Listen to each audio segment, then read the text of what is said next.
psychologist, so it's been fun for me to sit back and analyze my relationship with Chelsea, as well as her relationship with Kurt. Chelsea gave a beautiful toast to me at our wedding 4 years ago and really set the bar high, but what really follows here is a love letter to Chelsea and to her love with Kurt. She is like a sister to me, really my chosen family.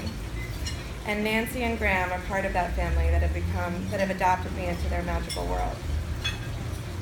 I even named my son after Graham, although this is the only time I'll admit that. I've always loved and admired Chelsea. From first meeting her as a relatively exotic transplant from England in the first grade, I was on a mission to make her my friend. She was so unique.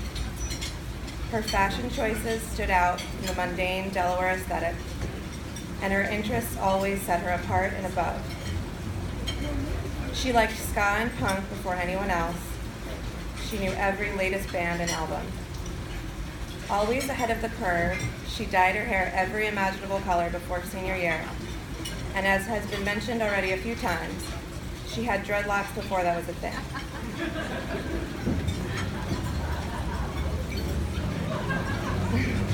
She had piercings before anyone else was even contemplating them, and she was goth before it was called emo. She was and is still just the coolest girl.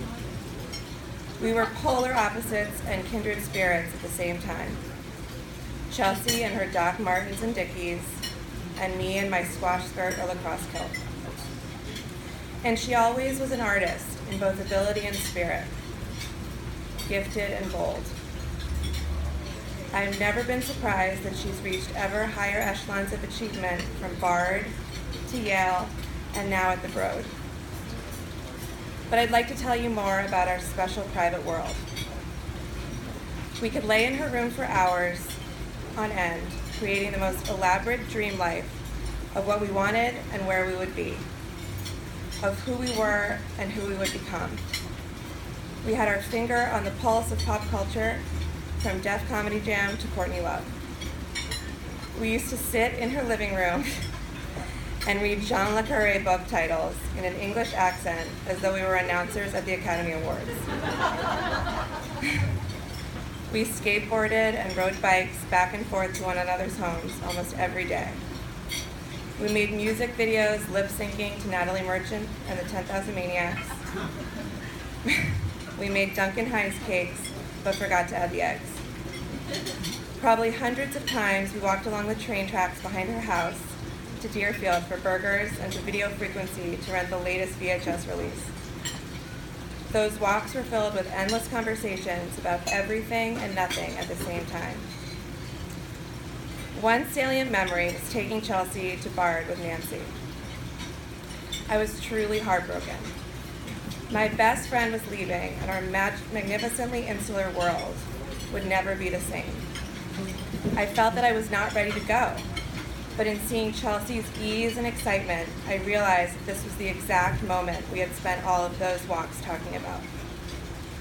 And so we were off, and I've been very fortunate to be a lifelong member of her tiny tribe, watching her and cheering for her, usually from opposite coasts. And along the way, I've watched Chelsea in her quest for the perfect partner. And no one was ever quite right. And I'm so pleased to say that I've never seen her happier. In Kurt, Chelsea has met her match. He is every bit her equal in intellect and humor, in warmth and wonder. They are serious and curious about the same things. They share passions and perspective. Kurt is able to stand up to Chelsea, which she respects, and be calm and patient with her, which she needs. He makes her feel beautiful and encourages her to be bold. The best part of Kurt and Chelsea is their children. They are wonderful parents who have made adorable baby geniuses who will go on to break hearts and better the world. I'm so happy to celebrate their love with you all today, and I'm so lucky to call them both my friends and really my family.